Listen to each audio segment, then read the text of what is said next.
Drama Korea berjudul When Life Give You Tangerine. Cerita berawal di Pulau Jeju di tahun 1950-an. Sekumpulan para manula sedang berkumpul sambil menuliskan puisi. Mereka menceritakan kisahnya masing-masing. Kebiasaan emak-emak di Pulau Jeju selalu mencari nafkah dengan menyelam guna mencari ikan, rumput laut, dan keong.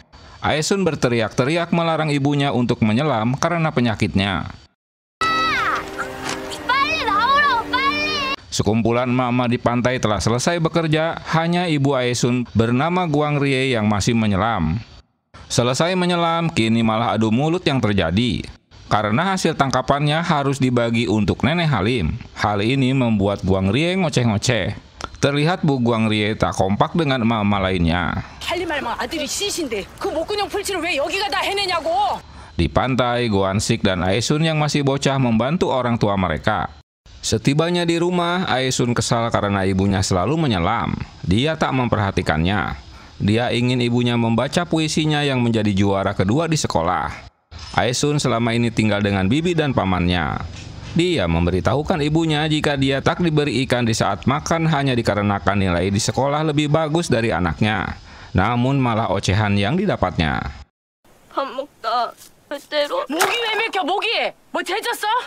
Ayah tirinya meminta istrinya agar Aesun tinggal saja bersama mereka daripada sama pamannya.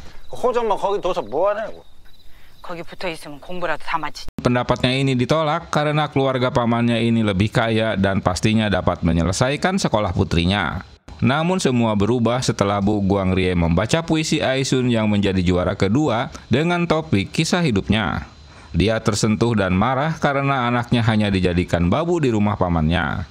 Selain itu, sang paman juga tak pernah memberikan ikan saat mereka makan. Dia menganaktirikannya.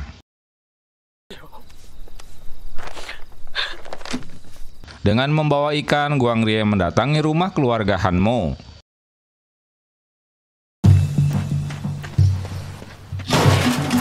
Tanpa basa-basi, dia langsung melabrak keluarga itu. Setelah mengetahui jika Aesun dianaktirikan pamannya, dia membawa kembali pulang putrinya. Duh, kasihan.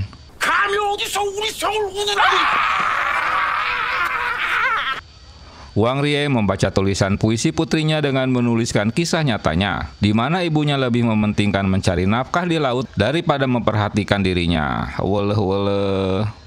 Aesun ingin membantu ibunya agar bisa beristirahat melaut, walau hanya sehari. Kini ibunya menyadari jika anaknya memang mengkhawatirkannya. Dia tak kuasa untuk menahan air matanya yang terjatuh karena terharu. Bu Gwang Rie menceritakan pada suaminya jika orang tuanya terlilit hutang. Dia harus mengurusi suami pertamanya yang sakit, dan kini mendapat suami baru pemalas yang hidupnya hanya jadi benalu. Waduh, kok bisa? Dia memang ditakdirkan untuk menjadi kuli sepanjang hidupnya. Di Pulau Jeju, pemilu majelis kelima akan diselenggarakan, Bray. Aesun menangis karena merasa dikibuli. Hasil pemungutan suara yang dilaksanakan di kelasnya, dia mendapatkan suara terbanyak. Namun mengapa dirinya hanya jadi wakil ketua kelas?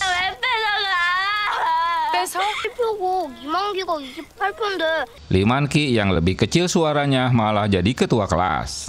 Dia pun protes pada gurunya. Tapi Pak Guru menjelaskan jika seorang ketua harus memiliki ekonomi yang lebih baik, bukan dari keluarga miskin. Wah, penghinaan ini. 그래도 제가 37표인데요? 물심양면이 좀 되는 사람이 좀 Aesun yang keras kepala ngotot ingin menjadi ketua kelas. 10표인데요. 37표면 뭐? 1표가 중요한 게 아니에요. Ulahnya membuat ibunya jadi kesel juga, Bray. Tak hanya menyelam, Bu Goan-sik juga menggarap tanah hanya demi mendapatkan uang untuk membeli kalung untuknya. 시어머니한테 걸리면 난 그거 Setelah mendapat kalung, dia bergegas ke sekolah untuk menemui wali kelasnya. Kini dia tahu jika pemenang puisi dan pemilihan ketua kelas dikarenakan orang tua si anak memiliki jabatan penting. Sambil memberikan makanan untuk dibagikan, dia meminta anaknya agar menjadi ketua kelas. 순전히 괜히는 아니고요. Namun kue yang diberikannya kurang karena murid di kelasnya ada 70 orang dan mereka rakus-rakus. PA ya. Semua orang tua sama ingin menitipkan anaknya pada guru dan diperlakukannya dengan baik. 나 뜻이시라고. 아유, 뭘 또 내놓으세요? Sambil memberikan kaos kaki untuk Pak Guru yang ternyata ada amplop uang di dalamnya. Lumayan juga buat ngopi dah. 은행까지 갔다 왔나? 뭐 이렇게... Sepulang dari sekolah, sang ibu berpesan agar Aesun mematuhi gurunya agar dapat menjadi orang hebat. Dia pun mendukung agar anaknya bisa mendapatkan impiannya.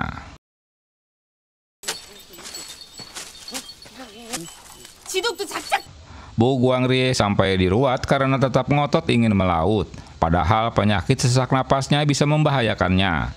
Dia tak ingin anak-anaknya hidup dengan mengemis. Aesun yang kesal karena ibunya tak mau mendengarkan saran dari tetangganya. Dia membakar baju menyelam milik ibunya sambil pergi dari tempat itu. Dengan meluapkan kemarahannya, Aesun menyalahkan pantai karena ibunya selalu menyelam di sana. Sementara Guangsik hanya mendengarkan ocehannya. Dia memberikan daging pada Aesun yang telah dibawanya. Seperti sudah memiliki firasat akan meninggal, ibunya begitu menyayangi dan memperhatikan Aesun. Hari itu Aesun berduka karena ibunya meninggal. 29이었다. Kini dia tak tahu lagi apa yang harus dilakukannya. Apalagi dia memiliki dua adik yang masih kecil-kecil. Untunglah ada Guansik yang selalu menemaninya. Ayah tirinya untungnya tak kabur setelah ibunya meninggal. 순남이 국민학교만 다 가면 Dia yang selama ini pemalas terpaksa harus bekerja untuk menghidupi ketiga anaknya. Karena jika dititipkan pada pamannya, mereka hanya dijadikan babu oleh mereka. Aesun membantu ayahnya bekerja di ladang. Begitu juga dengan Guansik selalu membawakan ikan makarel kesukaan Aesun dan membantunya di ladang. Suatu hari Aesun bete karena teman-temannya mengikuti les di sekolah, sementara dia harus bekerja di ladang dan memasak. Dia harus pergi dari rumah. Tentu keputusannya ini ditentang ayahnya. Sang ayah berjanji akan mendukungnya hingga Aesun dapat kuliah di sastra dan menjadi penyiar. Dia berjanji demi ibu mereka. 나는 국문과까지 못 가네만 참. Hingga mereka remaja dengan ditemani Guangsik, Aesun berjualan kubis di pasar. Sementara Aesun yang malu-malu hanya sibuk membaca buku. Kedekatan mereka tak luput dari emak-emak yang nyinyir pada mereka. Hingga suatu hari terjadi keributan di pasar, di mana nenek Guangsik ngoceh-ngoceh karena Aesun menjual kubis di sebelah dagangan cucunya.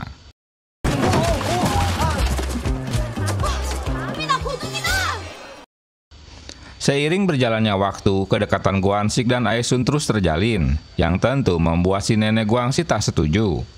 Aesun ngoceh-ngoceh pada Guangsik karena selalu memberikan ikan setiap hari. Apa dia hanya kasihan padanya? Namun si Guangsik malah membalasnya dengan ciuman yang tentu saja membuat Aesun jadi salah tingkah.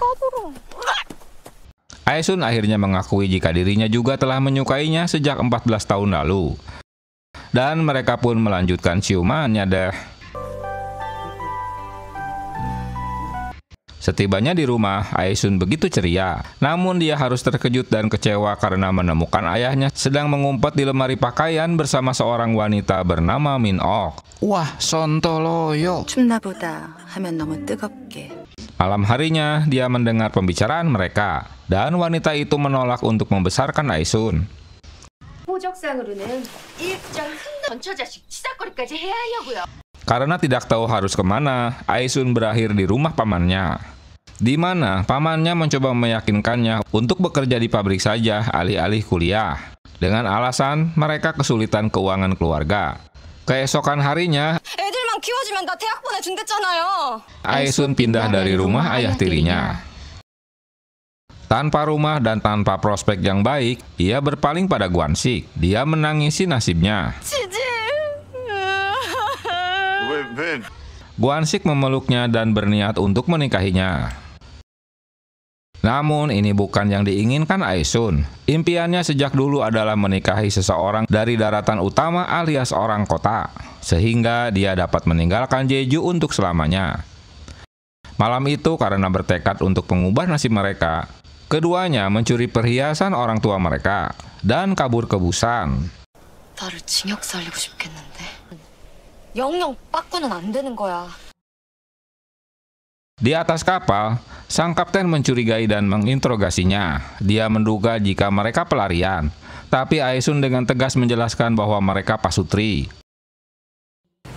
다 컸으니까 결혼하지. 애들끼리 결혼해요?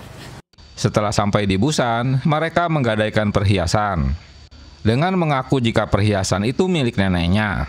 Tetapi pemilik toko menyadari bahwa mereka bukanlah pemilik perhiasan tersebut karena mereka tak mau menunjukkan KTP-nya. Saat mencari penginapan, mereka berpura-pura menjadi pasangan pengantin baru yang kehilangan dompet. 지갑을 쓰리당해갖고. KTP mereka di dompet itu.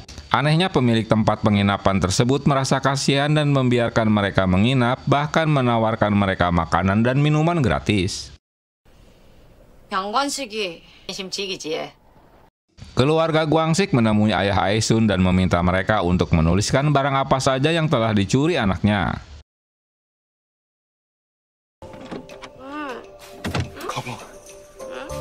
우리 가방 어딨어? Namun keesokan paginya, Aesun dan Gwangsik mendapati semua barang mereka hilang. Pemilik penginapan berpura-pura tak tahu apa yang terjadi. Pemilik bahkan mengancam akan memanggil polisi jika Aesun dan Gwangsik tidak segera pergi. 원라들 가출했다고 신고했습니까? Kini mereka terdampar di jalanan. Peristiwa apes ini membuat Aesun terpukul. Dia mengingat kisah Hansel dan Gretel, bagaimana mereka mengalahkan penyihir itu. Terinspirasi oleh cerita itu, ia pun menyusun rencana baru. Malam itu, mereka memata-matai pemilik penginapan yang sedang memancing korban baru. Begitu tamu wanita itu berada di kamarnya, Aesun dan Gwangsik memperingatkannya untuk tidak mematikan lampunya. 다 털려요. 막 벗고 인절미다라 그랬죠. 일단 방구를 절대 끄지 마시고요. Pemilik penginapan menyadari bahwa mereka tidak akan dapat merampoknya, sehingga menagih bayarannya pada tamu 2 kali lipat. Memanfaatkan momen tersebut, Aesun dan Gwangsik menyelinap masuk untuk mencuri uang mereka. Walau hampir berhasil, Aesun melihat anak pemilik toko itu mengenakan jepit rambut pemberian Gwangsik. Saat akan mengambilnya kembali, tanpa sengaja membangunkan mereka. Hingga akhirnya Aesun pun tertangkap. Dengan memberanikan diri, Gwangsik menyerang pemilik penginapan itu untuk menyelamatkan Aesun. 기밀이었다. Singkat cerita, mereka pun berurusan dengan polisi, namun perlakuan kasar polisi dilawan oleh Aesun. 아니요. 까진 게 불법이에요. 징역 살아요. 남산 가요. Beberapa saat kemudian, Bu Gwangsik menjemputnya. Pemilik penginapan membawa perhiasan milik Aesun dan menjualnya ke toko di mana Aesun ditolak untuk menjualnya. Mendengar anaknya dirampok, Bu Gwangsik melacak mereka dan melaporkannya pada polisi sehingga polisi menangkap pemilik penginapan. 왜 도둑이 없는 줄 알아? 와! 이번이 그 감옥. Bu Gwangsik berhasil mendapatkan kembali tas mereka. Aesun diberhentikan dari sekolah karena rumor yang beredar bahwa mereka menginap di motel, dan keluarga Gwangsik semakin membencinya. Sementara Gwangsik hanya mendapatkan peringatan dari sekolah. Pamannya yang sudah kecewa dengan tolakan Aesun untuk bekerja di pabrik, kini malah memarahinya habis-habisan. Begitu juga dengan Gwangsik yang ditampol ayahnya karena telah mempermalukan keluarga. 너 향후에 어쩔 건데? 공장도 안 가. 시집도 텄어. Ujung-ujungnya kedua keluarga itu malah saling menyalahkan, terutama karena peran nenek Gwangsik. 노조 하실 때 졸업장 소음달 받을 생각하셨어? 또 인맥이라도 사시라고. Gwangsik menemui paman Aesun dan berusaha untuk mengajak Aesun tinggal bersamanya. Hingga akhirnya seorang pria duda kaya ingin menikahi Aesun karena dia membutuhkan istri untuk merawat kedua anaknya. Dia pemilik beberapa kapal di Dongdori. Dia juga yang akan membiayai kuliahnya jika menjadi istrinya. Angin surga tuh. 10년 안 잡으면 가급적 또 대학도 보내줘 뭔데. Mendengar Aesun akan menikah membuat Gwangsik terkejut. Sementara Aesun juga bimbang tak tahu apa yang harus diputuskannya. 강도인데. Guan-sik membawa ikan dari tokonya demi Aesun agar dia tak kelaparan. Dia juga kesal dengan perlakuan pamannya pada Aesun. Guan-sik mengajak Aesun pergi saat masih bersama pria tersebut. Aesun kesal karena hanya dia yang dipojokkan, bahkan diberhentikan sekolahnya. Kini dia memilih pria duda kaya itu karena tak ingin hidupnya susah terus. Dia menyuruh Guan-sik menjauh darinya agar dia bisa hidup lebih baik. 아무리 왜? 그래 쟀지. 애가 둘이래. 네가 나 10살 때부터 쫓아다니면서 해준 게 뭔데? 뭐? Sambil membuang cincin pemberian Guan-sik. Tentulah keputusan ini membuat Guan-sik menangis. 오빠가 나 좀 살려줘. 너를 못 살게 해? Suatu hari, keluarga Guan-sik mengantarkannya naik kapal ke daratan utama untuk menekuni olahraga. Di hari yang sama, Aesun sedang mencoba gaun pernikahannya. 다른 집 같았으면 가차없이 소박이라고. Seiring berjalannya waktu, Aesun menyadari bahwa dia tidak dapat melakukannya. Dia pun berlari dari toko, menuju dermaga di mana kapal Guan-sik baru saja berlabuh.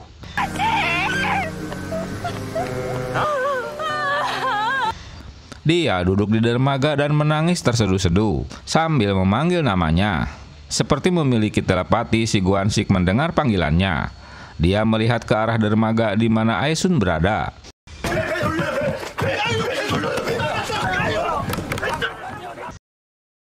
Guan-sik membuat keributan karena meminta kapal agar berputar kembali ke dermaga.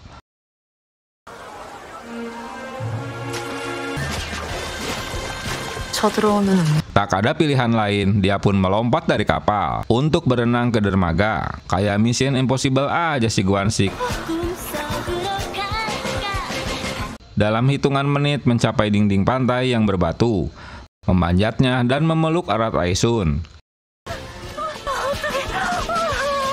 Mereka pun menangis dan berpelukan. Wah, kayak Teletubbies tuh. Mak-mak yang mengantarkan Guan-sik ke dermaga malah mendukung hubungan mereka daripada keluarganya. Sebelumnya, saat mereka di kamar hotel, Aesun yang mabuk ngoceh-ngoceh ingin punya 3 anak dari pernikahan mereka. Juni tahun 1969, atau 16 bulan setelah mereka menginap di hotel, Aesun dan Guan-sik sudah memiliki 1 bocah. Rupanya mereka menikah di bulan Mei tahun 1969. Putri mereka bernama Geum-yong. Kembali ke motel. Di saat Aesun tertidur, diam-diam Guan-sik menemui toko perhiasan guna menggadaikan beberapa perhiasan miliknya untuk ditukarkan dengan cincin kawin. Karena cincin yang pernah diberikannya masih tertanam di kebun di saat Aesun marah tempo hari. Guan-sik mendukung Aesun untuk mengenakan gaun pengantin yang disukainya. 야, 너는 뭐 파션쇼하러 결혼하냐? 써. 너 쓰고 싶으면 다 써. Singkat cerita, mereka pun tinggal di keluarga Guan-sik. Aesun mengunjungi ayah tirinya yang kini sudah menikah dengan Min-ok. Mereka sudah memiliki bayi. Hubungan mereka mulai membaik karena Min-ok mengagumi Aesun. Pulang dari rumah, mereka membawa baju-baju miliknya, termasuk sepeda untuk anaknya. Namun si nenek tak setuju jika cucunya bermain sepeda. 자전거 태워? 고무상업은 여시나 바꿔먹고 말게요. Mereka menyuruhnya menukarkan dengan permen di tukang rongsokan. Si nenek masih jutek terhadap Aesun, mungkin karena hubungan masa lalu mereka yang tak menyenangkan. Aesun matanya berkaca-kaca karena anaknya dilarang bermain sepeda. Dia ingin sekali melihat Geum-yong memainkannya. 나 금명이 자전거 탔으면 좋겠어. 꼭 금명이는 다 했으면 좋겠어.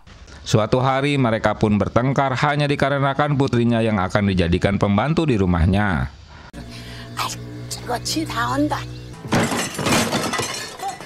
Aesun marah kepada nenek, hingga akhirnya Bu Guan-sik menampolnya. Kedatangan Guan-sik ke rumah mendengar pertengkaran mereka. Hingga berakhir mereka mengusirnya.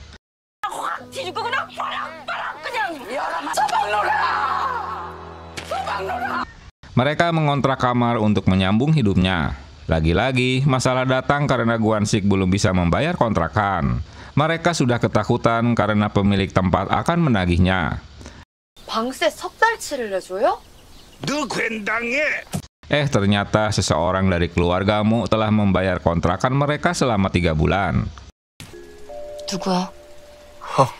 Kini mereka yang bingung siapa orang yang telah membantunya, karena mereka tak mengenal keluarga Mo. Guansik bekerja di kapal penangkap ikan. Dia harus pergi di malam hari. Rupanya dia bekerja untuk Sangpil, pria yang dulu akan menikahi Aesun. Karena rasa cemburu dan kecewanya di masa lalu, hingga Sanggil memperlakukan Guansik sesuka dirinya. 마셔. 말씀을 하시고 네 배를 타시든가. Dia melarangnya untuk tidak pulang ke rumah sebelum dia sendiri turun dari kapal. Dalam kondisi hamil anak yang kedua, Aesun melaporkan perlakuan Sanggil pada istrinya. Sanggil tambah kesal karena Guansik melawannya.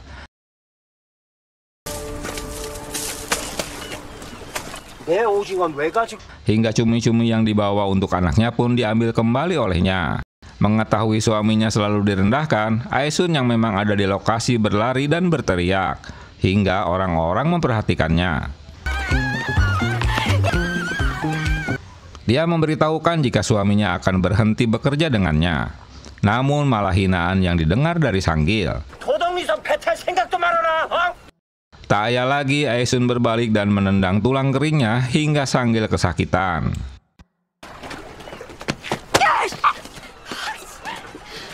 Sejak peristiwa itu, Guansik menganggur. Karena desakan ekonomi dan kehamilannya yang terus membesar, sehingga Aesun terpaksa menemui nenek untuk meminta pertolongan. 죽겠어도 거기가 비벼야지. 여기도 털어봐야 핏잔치라고. Neneknya tahu jika cucunya tak memiliki beras di rumah untuk dimakan. Kesulitan ekonomi tak membuat mereka harus bertengkar. Mereka tetap setia untuk saling melindungi. Diam-diam neneknya memberikan tabungan padanya untuk membeli kapal agar suaminya bisa sendiri melaut guna mencari ikan. Dengan terharu, Aesun menerima bantuan neneknya.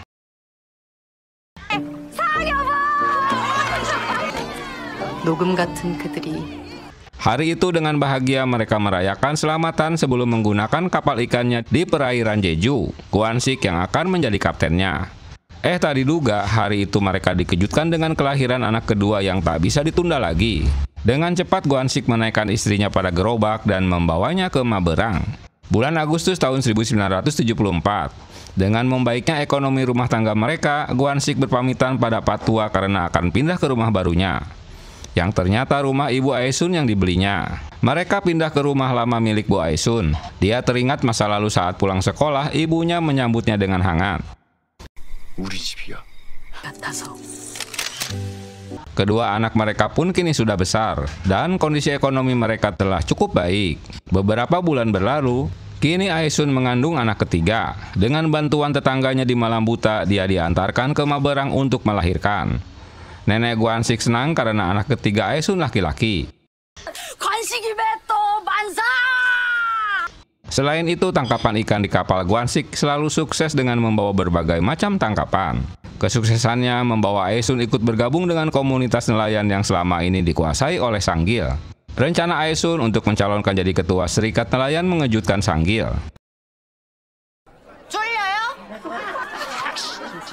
Aesun terpilih menjadi wakil ketua komunitas nelayan tersebut. 언제는 내가 뭐 용왕 믿고 살았어? 배 타면은 왜 재수가 없어 왜? Dengan sompral, si Aesun menyumpahi jika dia tak percaya dengan tahayul yang selalu dipatuhi warga desa. Dengan mengikuti saran Guansik, Aesun menuliskan nama perahunya. Kini tak hanya rumah yang mereka miliki, tapi juga kapal penangkap ikan. Bulan Agustus tahun 1978, kedua anaknya sedang makan. Diam-diam Dongyong ingin mengambil permen di atas lemari, namun malah terjatuh berantakan.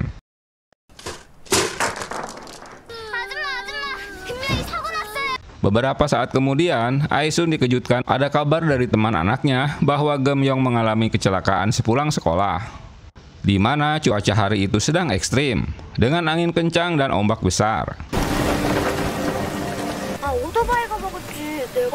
Rupanya Gemyong tertabrak motor, untunglah hanya mengalami luka kecil. Saat kembali ke rumah, dia melihat bibinya tertidur. Aesun panik karena kedua anaknya tak berada di rumah. Bersama Gemyong mereka mencari kedua anaknya. Setelah mencari kesana kemari tak menemukannya, kemunculan tetangga dengan membawa Eun-yong yang berdiri di pinggir laut berhasil diselamatkannya dari besarnya ombak. Dia sedang mencari ibunya. 엄마가 꼼짝 말고 있으라고 했지. 공명이는 너 데리고 있던 거 아니냐? Namun mereka terkejut karena Eun-yong tak bersamanya. Padahal sewaktu meninggalkan rumah, kedua anaknya disuruh menunggunya.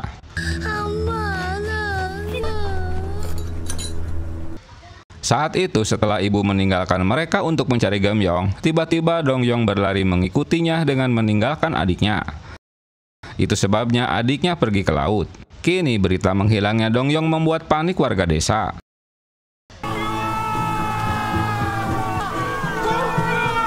Mereka pun mencarinya di dalam cuaca yang sedang ngamuk. Seorang tetangga mengabari kabar buruk ini.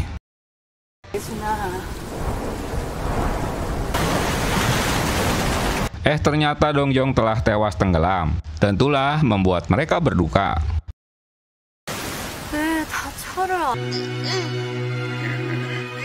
Tiba di rumah, Aesun sedih melihat bekas makan kedua anaknya sebelum Dong-yong tewas. Geum-yong merasa bersalah karena naik sepeda di saat badai, hingga menyebabkan adiknya tewas. Esok harinya cuaca cerah kembali. Di masa lalu, Min-ok, orang yang telah membayarkan 3 bulan sewa kontrakan pada Pak Tua sebelum mereka meninggalkan desanya. Hari itu Geum-yong sudah remaja, dia baru lulus dari sekolahnya. 내가 떨어지면 누가 붙어? Di hari perpisahan sekolah, kedua orang tua mereka menemani Geum-yong dan bertemu dengan Bu Yong yang memiliki anak bernama Yongbom. 이름이 금명이에요? 금명이에요? 아니요. Won-sik tak menyukai Yongbom karena dia memberikan perhatian lebih pada Geum-yong. 그냥 마음에 안 든다고 했지? Singkat cerita, Geum-yong kini berteman dekat dengan Yongbom. Temperamen Geum-yong kini menurun dari Aesun yang mudah emosi. 얘네 엄마랑 가. 술래? Seiring berjalannya waktu, kini pemeran Aesun dan Gwang-sik menjadi lebih tua. Ketegangan di pasar nelayan Dongdori terjadi karena rencana pemerintah untuk mengusir pedagang ikan di tempat tersebut dikarenakan jalan itu akan digunakan sebagai rute pembawa api Olimpiade Seoul tahun 1988.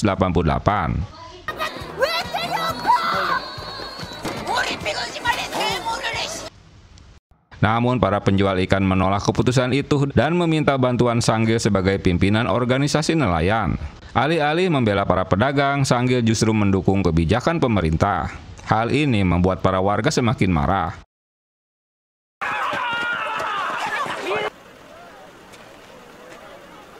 Sebagai wakil ketua organisasi, Aesun turun tangan. Dengan penuh keberanian, dia menghadang mobil pemerintah yang datang untuk membersihkan pasar. Hingga akhirnya rencana penggusuran pun dibatalkan. Rencana anggota nelayan untuk memilih Aesun sebagai ketua mulai dihadang Sanggil. Dia berusaha menyogok anggotanya dengan memberikan minuman dan hasutan pada Aesun. Untunglah tak berhasil. 쟤 좀 이상한 거 아니야? Geum-yong kuliah di Universitas Seoul. Ketika temannya iri melihat Geum-yong dijemput oleh pria bermobil. Atas keberanian Aesun, dia terpilih menjadi ketua organisasi nelayan Dongdori menggantikan Sanggil. Saat akan ke kampus, Geum-yong melihat Yongbom yang sedang melihat mading. Geum-yong sudah menjadi mahasiswi. Untuk mencukupi kebutuhannya sebagai mahasiswa yang tinggal di kos, Geum-yong bekerja sebagai guru les privat bagi seorang siswi SMA bernama Oh Jenny. Tak hanya mengajari les, dia juga memberitahukan Jenny agar berlaku sopan. 너 진짜 왜 나는 안 자르냐? 응? Namun di masa itu, les privat dilarang oleh pemerintah, sehingga pekerjaan Geum-yong harus dilakukan secara diam-diam. Dia pun mendapat bayaran dengan uang yang sudah disediakan di dalam guci. Mengetahui jika ibu Jenny ingin menemui Geum-yong, Juma itu memberitahukannya agar Geum-yong jangan menemuinya. 엄마가 올라온다고 보고 가래요.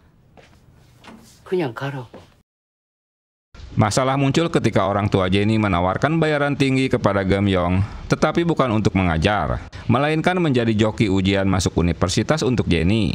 Dia akan membelikan apartemen di Seoul, asalkan anaknya masuk di salah satu 3 universitas terkenal. Di tempat lain, Gwansik diam-diam mendatangi kampus anaknya. Dia khawatir karena putrinya tak masuk daftar siswi yang dapat menempati asrama kampus. Tentu dia harus ngekos dengan biaya yang lebih mahal.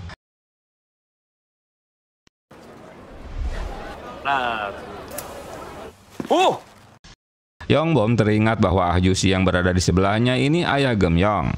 Karena mereka pernah bertemu saat perpisahan sekolah. Dia sedang menjalani cuti wajib militer.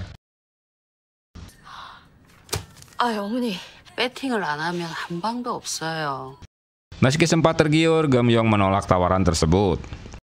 Akibat keputusannya itu, ia justru difitnah sebagai pencuri oleh orang tua Jenny yang telah dikecewakan. Geum-yong pun ditangkap polisi dan disuruh mengembalikan uang dan cincin. Dalam kesempatan itu, Gwansik bertanya apakah Yongbom benar-benar pacar Geum-yong. Jawaban Yongbom mengejutkannya, karena cintanya selalu ditolak oleh anaknya karena sifatnya yang terlalu pendiam. 금명이한테만 8번 차여가지고. 반지 꼈어. Kontan saja Gwansik teringat masa lalunya karena hal ini yang selalu terjadi padanya. 원래는 다 그냥 누명만 씌워서 자르잖아. 나야, 뒤탈이 없는 거라. Di tempat lain, pembantu Jenny mengupik pembicaraan Jenny dengan ibunya bahwa mereka harus berbohong jika ditanyai polisi tentang hilangnya cincin mereka. Padahal cincin itu masih berada di tempatnya. Dengan berpura-pura, Ahjuma itu menunjukkan cincin yang ditemukannya di bawah meja pajangan. 그게 여 있네. 여 있었네. Tentu ulah bohong Bu Jenny ketahuan dah. Apalagi si Ah Ju-si menyuruhnya untuk menelepon polisi guna mencabut laporannya dan meminta maaf padanya. 어차피 잃어버린 건데 뭐. 와, 내가 던졌다고 신고하게. Karena tak mau melakukannya, Ahjuma itu mengancam akan membuang cincin berliannya. Setelah dibebaskan, dengan terpaksa Geum-yong meminta uang lagi pada ibunya karena bayaran lesnya disita polisi.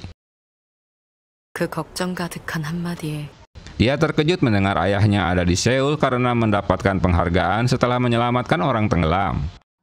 아빠 만나서 전화한 건 아니지? Geum-yong tak mungkin memberitahukan kasusnya pada kedua orang tuanya. Setelah menunggu sekian lama, akhirnya mereka bertemu juga. Dia segera mengungkapkan unek-uneknya bahwa dia tak mendapat kamar asrama. 나 사실 유학도 뽑혔다. 근데 안 갈라. 오예림이가 나 대신에 가는 거. Dan berhenti bekerja, bahkan beasiswa ke luar negeri pun gagal didapatnya. Karena tak ada biaya, kini posisinya digantikan Yerim, teman kampusnya. Ocehannya ini membuat ayahnya harus berjuang untuk mewujudkan impian anaknya. 서비스 됐는데. 그 서비스. Rupanya si Ahjuma itu orang yang pernah ditolongnya di masa lalu saat menginap di Motel Busan agar dia tak dirampok. 나 처녀 때 우리 엄마 유산 지키죠. 나도 도둑년 맹글어 쫓아내. Dan ternyata hubungan Ahjuma dengan Bu Jenny juga pernah terikat satu sama lain, jadi bukan hanya pembantu biasa. 야, 그럼 가지 말든가. 이거라, 나 진짜 타령하겠다. Setelah sekian lama menunggu, akhirnya Yongbom dan Geum-yong bertemu di stasiun kereta di saat Yongbom akan kembali mengikuti wajib militer. Hubungan Yerim dan Geum-yong memang tak akur. Yerim selalu merendahkan dirinya.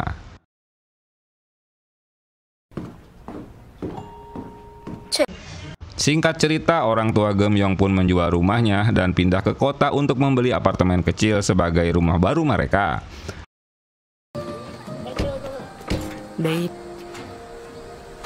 Dan Geum-yong melanjutkan kuliahnya di Jepang.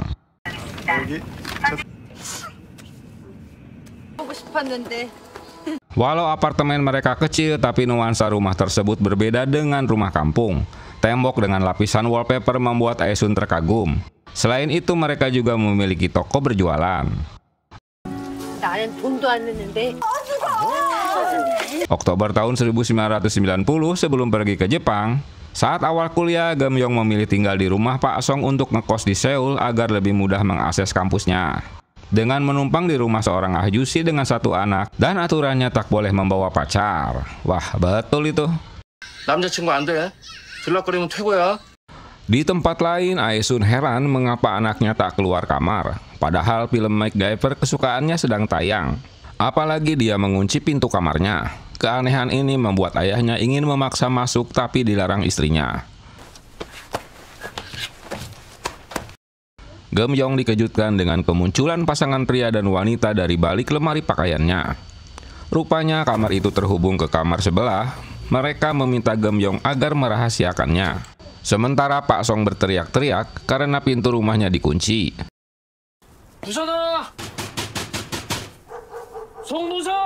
Dia mencurigai jika anak perempuannya berada di dalam rumah. Ternyata wanita itu anaknya Pak Song. Dan pacarnya bernama Pak, seorang pelukis poster film yang bekerja di bioskop. 이제 나가봐야 되겠고요. 우리는 말이야. Merasa curiga, ayahnya membuka lemari pakaian dan menemukan Park berada di dalamnya. Dia tahu jika diam-diam Park mengencani putrinya. Wanita itu anaknya Pak Song. Dan pacarnya bernama Park, seorang pelukis poster film yang bekerja di bioskop. Saat itu keduanya ketahuan oleh Pak Song jika Park mengencani putrinya. Di bagian lain mereka menemukan Hyun Suk yang bersembunyi di dalam lemari pakaian Eun Yong. Dia mengaku jika mereka berpacaran. Penjelasan ini membuat mereka shock. Duh, kusut ya. 사랑은 달성이 아니야. 뭐 얘기야? Apalagi Hyun Suk anak tiri Sang-gil. Mereka memang sudah berteman sekolah sejak di TK hingga SMA. Gem Yong sedang mencari lowongan pekerjaan di sebuah meeting. Tak diduga dia bertemu Park yang sedang menempelkan poster bioskop. Dari pertemuan itu, Gem Yong mendapatkan pekerjaan sebagai penjaga tiket di bioskop di mana Park bekerja. Hari itu, Yongbom mengerjainya. Dia memberikan uang receh dan cincin. Mereka pun bertemu untuk melepaskan rasa rindu. Yongbom menyarankan untuk segera pindah dari tempat kosnya karena lingkungannya sepi dan berbahaya. Sarannya ini malah jadi salah paham. Dia menyuruh Yongbom segera pergi dan jangan mengikutinya. Di bioskop, Gem Yong terkesima melihat hasil lukisan Park. Namun dia terjebak berada di ruangan itu di mana Park dan pacarnya sedang adu mulut hanya dikarenakan mereka sudah 3 tahun pacaran tapi tak pernah diajak makan enak. Wah, mungkin di warteg kali ya. 양식집 한 번 가본 적 없어. 그게 예술이니? Hingga akhirnya keberadaan Gem Yong tertangkap basah mereka. 만두 좀 잡수시라고. Sebulan kemudian, bulan November tahun 1990, Sang-gi ngoceh-ngoceh terus pada istrinya. Di luar dugaan, anaknya sendiri membela ibu tirinya. Yang tentu saja membuat si Sang-gi tambah kesal dah. Kakak Hyun Suk menegur adiknya yang berpacaran dengan Eun Yong karena hubungan keluarga mereka di masa lalu tak baik. Hyun Suk tak ingin hubungan mereka berakhir. Hanya dikarenakan Eun Yong ditampolin saudara-saudaranya. Si Hyun Suk malah ngajak kawin lari. Waduh.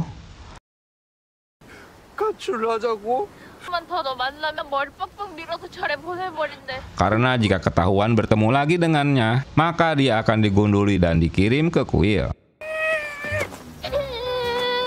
Di luar dugaan, Gem Yong datang ke rumah Yongbom. Namun dia terkejut karena ibunya sedang berada di apartemennya. Jadi ketahuan dah selama ini anaknya berpacaran dengannya.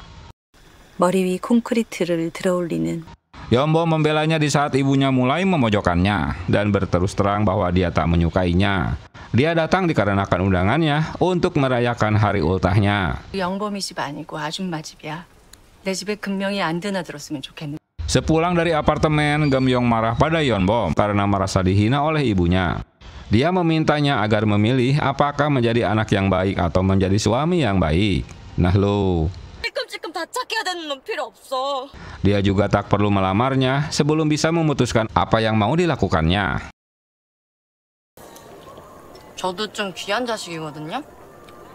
나는 그냥. Sementara hubungan pertemanan Park dan Gem Yong berlanjut.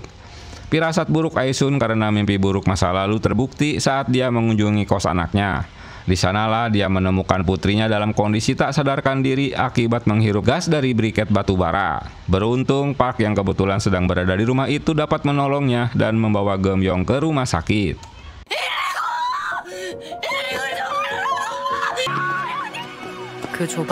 Untunglah dokter dapat menyelamatkannya. Tindakan heroik Park membuat Aisun merasa berutang budi dan berterima kasih padanya.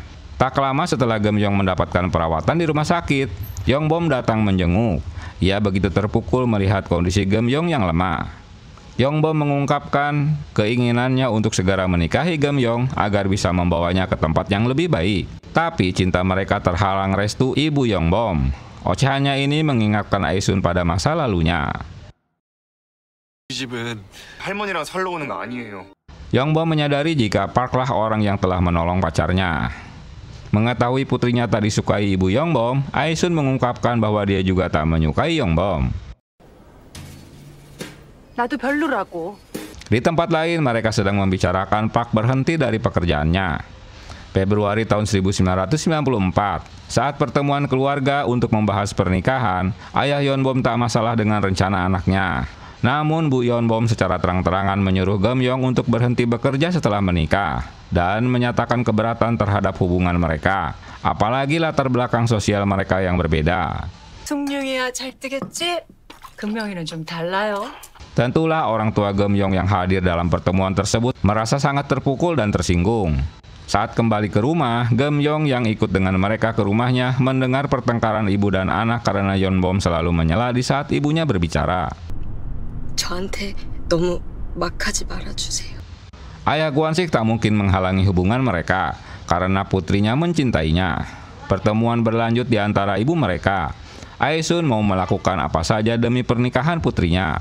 Lagi-lagi Bu Yongbom tetap menolak memiliki mantu Geumyong. 사실 말을 못하면 죽는 병이 있습니다. 자식 위에 못할 말이 뭐 있겠습니까? 한 번만 세게 좀 막아봅시다. Dia ingin membatalkan pernikahan anaknya. Tolakan ini tak hanya membuat Aesun kesal, namun Geumyong juga kecewa. Dia malah menyalahkan ibunya yang merendahkan di hadapan Bu Yongbom. 운동자 우리가 더 좋단 말도 못하는 거 아니냐고. 너 미워할까봐 내가 참은 거지. Alasan ibunya ini agar calon mertuanya tak memusuhinya lagi. Kali ini Bu Yongbom mendamprat kembali Geumyong yang masih saja berada di apartemen anaknya. Duh, kejam. Geumyong meneteskan air matanya setelah begitu dihina camernya. 어머니 가세요. 가. 놔! 내가 내 할 말도 못하니? Hal ini menyulitkan Yongbom sebagai anak dan Geumyong sebagai calon istrinya. 제가 아쉬워서가 아니라 내가 업자고 만들면 안 할래요. Geumyong tak tinggal diam. Dengan penuh keberanian, dia memutuskan hubungan dengan Yongbom di hadapan ibunya. Dia menginginkan pasangan yang tidak hanya mencintainya, tetapi juga menghormati keluarganya. Tentu membuat Yongbom patah hati.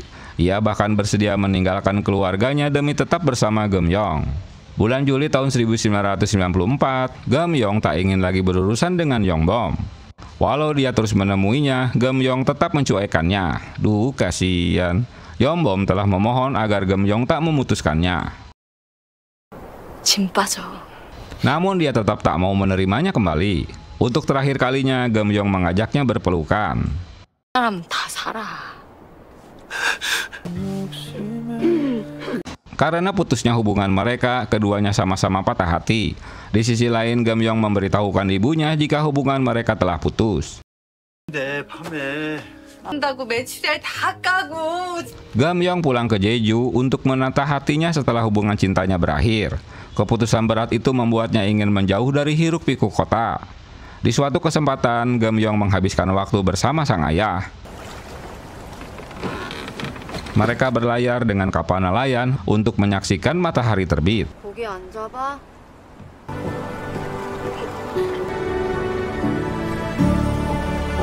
Eun-yong tiba-tiba pulang setelah menyelesaikan wajib militernya. Namun kepulangannya membawa masalah baru di mana Hyun-suk sedang mengandung anak mereka. 뭐 아직 만나는구나. 나 안 두고 싶어. 이제 할머니 할아버지야. Kabar ini tentu mengejutkan kedua orang tuanya. Wah, gara-gara dokter-dokteran nih. Mereka berpikir jika hubungan anaknya ini telah berakhir saat mengikuti wajib militer.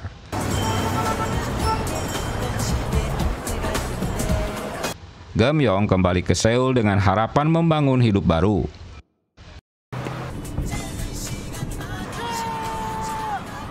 Setahun kemudian, anak Eun-yong sudah berusia 1 tahun. 세상에 왔다. 암만 Namun keluarga Hyun-sok belum ada yang datang untuk melihat cucunya. Mungkin dikarenakan Eun-yong juga pengangguran. Jadi lihat mukanya juga sudah enak dah. 눈알. Di tahun 1998, setelah lulus kuliah dari Jepang, Geum-yong kerja di grup Daewoo. Namun krisis moneter yang melanda Korea Selatan membuatnya kehilangan pekerjaan. Eun-yong merasa direndahkan kedua orang tuanya. Bagi mereka hanya Geum-yong anak mereka yang dapat dibanggakannya. Dia akan membuktikan jika dirinya bisa sejajar dengan kakaknya. Meski menghadapi masa-masa sulit, Geum-yong terus mencari pekerjaan. Hingga suatu hari dia melewati bioskop tempatnya pernah bekerja dan memutuskan menonton satu film terakhir sebelum bioskop itu ditutup selamanya. Park yang dulu bekerja bersama Geum-yong ternyata ada di sana. Dia mengejarnya hingga Geum-yong naik bis dan mereka bertemu di pemberhentian terakhir. Pertemuan itu membawa kembali kenangan lama sekaligus memunculkan benih cinta di antara keduanya. Dalam waktu setahun hubungan mereka semakin serius. Geum-yong membawa Park ke Pulau Jeju untuk bertemu keluarganya. Kepada orang tuanya, Park menyampaikan niatnya untuk menikahi Geum-yong. Ia bahkan bersedia ikut melaut bersama Gwan-sik, namun justru mengalami mabuk laut. Niat baiknya diterima kedua orang tua Geum-yong dan merestui pernikahan mereka.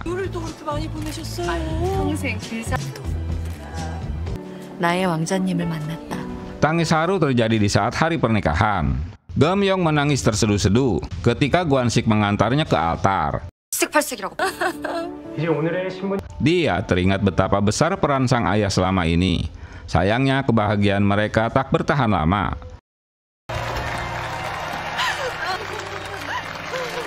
Saat kembali ke rumah, keluarga mereka dikejutkan oleh kabar buruk tentang Eun-yong. 행복은 앞통수, 불행은 꼭 뒤통수고 엄마가 놀지 말란 친구는 다 이유가 있다. Dia harus mendekam di penjara akibat tuduhan pencurian uang. Tuduhan itu bermula ketika Eun-yong membuka bisnis pegadaian bersama kenalannya. Namun bukannya mendapat keuntungan, dia justru tertipu dan dipaksa membayar ganti rugi dalam jumlah besar. Sebagai orang tua, Aesun dan Gwan-sik tak dapat menyembunyikan kekecewaan mereka. Namun hati mereka hancur ketika Eun-yong mengungkapkan alasan dibalik keputusannya. Ia ingin membuktikan bahwa dirinya yang selama ini tidak dianggap sebagai kebanggaan keluarga bisa sukses seperti kakaknya. Pengakuan itu membuat Aesun dan Gwan-sik tersadar bahwa selama ini mereka lebih memprioritaskan Geum-yong. Tanpa menyadari bahwa Eun-yong merasa tersisihkan. Sejak kecil hanya ulang tahun Geum-yong yang selalu dirayakannya. Di tempat lain, Sang-gi tak mau menolong putrinya untuk membayar hutang suaminya agar bisa dibebaskan dari bui. Tapi ayahnya sudah tak peduli lagi karena dia kecewa putrinya menikah dengan Eun-yong.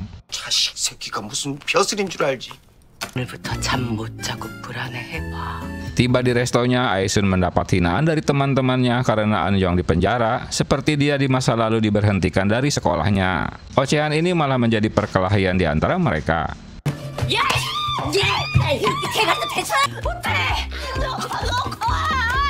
Di bagian lain, Gwan-sik kecewa karena koperasi perikanan tak memberikan pinjaman uang untuknya. Apalagi teman-temannya kini juga menghindarinya. Ya, kalau lagi susah emang begitu, ye. 참 사람 불편하게 하네 진짜. 우리 아들이 이제 26입니다. Aesun dan Gwan-sik melakukan berbagai cara untuk mengumpulkan uang jaminan demi membebaskan anaknya. Sebagai langkah terakhir, Gwan-sik memutuskan menjual kapal nelayan kesayangannya. Namun, kebebasan tidak serta-merta membawa kehidupan baru bagi Eun-yong. Predikat mantan tahanan membuatnya sulit mendapatkan pekerjaan. Demi bertahan hidup, ia mulai berjualan dengan berjalan kaki setiap hari. Melihat putranya berjuang sendirian, Gwan-sik diam-diam meminta tolong pada Sang-gi agar jualan anaknya habis terjual. Gwan-sik memberikan uangnya pada komunitas pingpong agar seolah-olah mereka jadi pelanggannya. Namun setiap pelanggan harus mengingatkan Eun-yong agar dia mematuhi ayahnya. Ocehan ini membuatnya terheran, mengapa saran semua pelanggan sama saja. Akhirnya dia mengetahui jika itu memang ulah orang tuanya. Tak ada pilihan lain, dia berniat bekerja di kapal penangkap ikan di laut dalam. Di saat bersamaan, Gwan-sik dapat menyuruh nakhoda untuk kembali ke dermaga. guna menurunkan Eun-yong dari kapalnya. Permintaan itu kebetulan bosnya ngoceh-ngoceh karena Eun-yong selalu mabuk laut.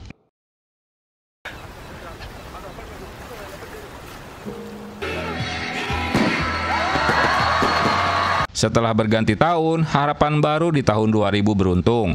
Momen ini menjadi titik balik bagi keluarga mereka yang membawa harapan baru. Setelah bertahun-tahun dihantam krisis moneter dan berbagai ujian, keluarga Aesun akhirnya bisa melihat secercah harapan untuk kehidupan yang lebih baik. Setelah menjual kapal nelayan demi menyelamatkan putra mereka, Gwansik memutuskan mengambil langkah besar guna memulihkan kondisi keuangan keluarga. Ia mengajukan pinjaman modal untuk membeli sebuah ruko. Demi mendapatkan pinjaman tersebut, Gwansik rela menggadaikan sertifikat apartemennya sebagai jaminan untuk kemudian membuka rumah makan. Kenyataan tak seindah yang mereka harapkan. Lokasi ruko yang mereka beli ternyata berada di kawasan sepi dan jarang dilalui orang. 나이 50에 이렇게 뒤통수 칠 줄은 몰랐잖아. 근데 왜 그렇게 순순히 허락해줬어? Akhirnya membuat restoran mereka hampir tidak mendapatkan pelanggan. Ketika tiba waktunya untuk melunasi pinjaman, mereka pasrah jika apartemen mereka harus disita. Namun di saat genting, Geum-yong berhasil melunasi hutang tersebut menggunakan uang pinjaman yang ia usahakan. 그럼 어떻게 안 해? Walau merasa melukai hati mereka yang telah membebani putrinya. 근데 나 찔려. Keberuntungan mulai berpihak setelah berhasil melunasi pinjamannya. Gwansik dan Eun-yong pun berusaha mempromosikan restoran dengan sistem pesan antar. Strategi ini perlahan membuahkan hasil. Satu persatu pelanggan mulai datang untuk mencicipi masakannya. 제비가 박씨를 물고 오는 계절이었다. 제주는 이거 먹으러 오는 거죠, 뭐. Tak hanya itu, restoran mereka mendapat keberuntungan besar ketika seorang aktor terkenal Korea melakukan syuting di daerah tersebut dan memberikan testimoni tentang kelezatan hidangan di restoran Geumendong. Seiring berjalannya waktu, usaha keluarga Aesun dan Gwansik pun mulai berkembang pesat. Restoran mereka semakin ramai dan akhirnya menjadi salah satu tempat yang populer di daerah tersebut. 드디어 쑥쑥 종소리가. Dalam kesibukan meraih kestabilan ekonomi, mereka lalai memperhatikan kesehatan. Sebagai bentuk kepedulian, Geum-yong membawa kedua orang tuanya untuk menjalani pemeriksaan kesehatan menyeluruh di rumah sakit. 종으로 인한 증상을 류마티스 관절염 증상으로 인해서 Hasil pemeriksaan mengejutkan mereka bahwa Gwansik didiagnosis menderita kanker darah yang menyerang sel plasma sehingga dia harus segera menjalani serangkaian pengobatan intensif. 이제야 김광석을 좋아하게 된 내 아빠에게 그토록 야박하게 굴었다. Perjuangannya melawan penyakit, Gwansik mulai menjalani kemoterapi, dan Aesun yang selalu setia mendampinginya. Gwansik merasa cemas terhadap masa depan istrinya jika kelak dia tidak ada lagi. 자고 가, 아이린실인데. Di saat sesi terakhir kemoterapi, Gwansik sengaja meminta Aesun pulang lebih awal dan mau ditemani Geum-yong. Saat itulah Gwansik menitipkan permintaan terakhirnya kepada sang putri yang selalu menjaga ibunya agar tidak merasa kesepian. 다정해줘. Aesun justru menyiapkan sebuah kejutan untuk suaminya. Setelah sekian lama menekuni hobi menulisnya, dia akhirnya berhasil menerbitkan sebuah buku kumpulan puisi. 백일장 장원 출신인데 말도 못하게 아까운 사람이야. Ketika menerima buku tersebut, Gwansik merasa terharu. Ia menyadari bahwa salah satu janji yang pernah diucapkan kepada Aesun untuk menjadikan seorang penyair telah terwujud. Dengan perasaan lega, dia akhirnya bisa merasa tenang menghadapi hari-hari terakhirnya.